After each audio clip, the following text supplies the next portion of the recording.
마지막 이슈입니다. 자동차 수리비 갑질. 손해보험회사들이 자동차 수리비를 두고 정비업체에 갑질을 했다. 이런 이유로 해서 중기부가 실태조사에 나서겠다고 했는데 손보사들이 실태조사를 거부하면서 정부 논리에 반박하고 있는 이런 상황입니다.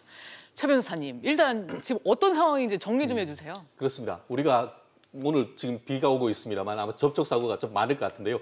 접촉사고가 나거나 했을 경우에는 결국 보험회사가 알아서 다 해준다 이런 얘기가 있지 않습니까? 그런데 결국 사고 수리를 원칙적으로는 이제 당사자가 하고 그 비용을 청구를 하면은 보험회사에서 지급하는 것으로 해야 되는데 그럼 불편하지 않습니까? 요즘 다 알아서 해주는 보험들이 있는데 결국 그러다 보니까 수리도 다 그 본인들이 이제 맡겨놓는 정비업체에서 하고 돈도 거기에서 직접 정산하는 가운데서 결국 돈이 많이 나가면 어떻게 되죠? 보험회사의 주머니가 얇아지는 거 아니겠습니까? 그러니까 지금 전체적으로 봤을 때에 보험회사와 관련되는 이 그 특정 수리업체의 이 수리비를 탁 그냥 깎아버린다는 것이죠. 그리고 제때 결제도 안 해주고 해서 결국 이 중소기업이라고 할 수 있는 자동차 수리업체가 이 갑이라고 할 수 있는 보험사로부터 어떤 상당 부분 피해를 보고 있다. 그 부분에 대해서 중소기업 그 벤처부에서 실태 조사를 해서 그 부분에 대한 어떤 정의를 구현하겠다. 뭐 그런 어떤 접근인 것 같습니다. 네,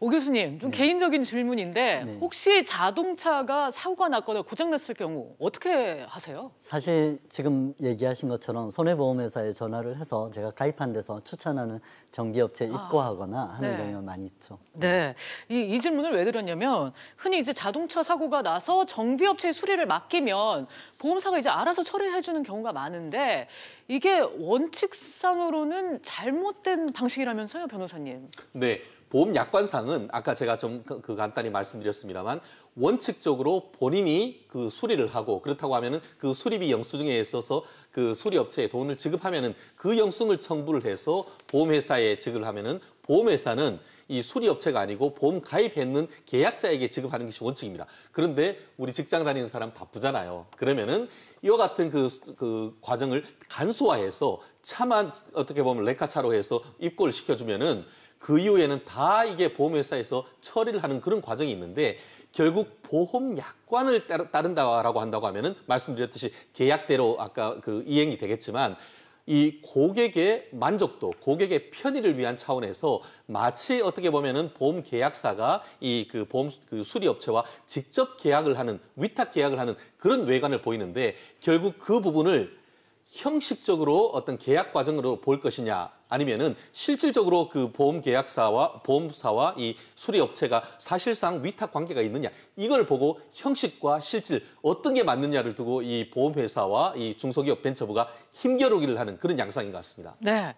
지금 앞에서도 저희가 표로 잠깐 보여드리긴 했는데 위탁 관계, 이 손보사들과 정비업체의 위탁 관계가 있냐 없냐 시청자분들도 헷갈릴 것 같은데 이거 어떻게 왜 문제가 되는 건가요? 실질적으로 현실적으로 그런 게 있죠. 뭐냐면은 아까 말씀하신 것처럼 어디 뭐 그 보험회사라고 하면은 그 지역에서 가맹점 같은 데가 있지 않습니까? 그럼 거기에 대부분 가서 하는 것인데 실질적으로 그 계약이 체결되어 있는 케이스가 많다는 것이죠.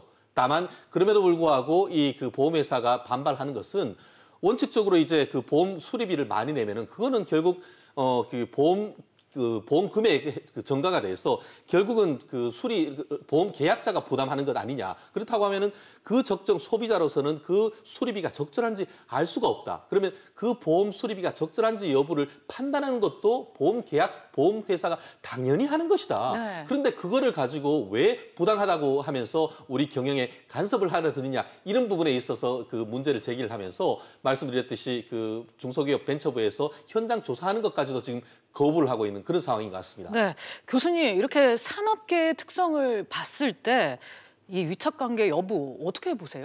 정부로서는 이렇게 하는 것이 너무 당연한 것입니다. 네. 시장 경제에서 제일 큰 문제, 시장의 실패가 있는데 시장의 실패 중에서 이런 담합 문제, 카르텔 문제가 있습니다.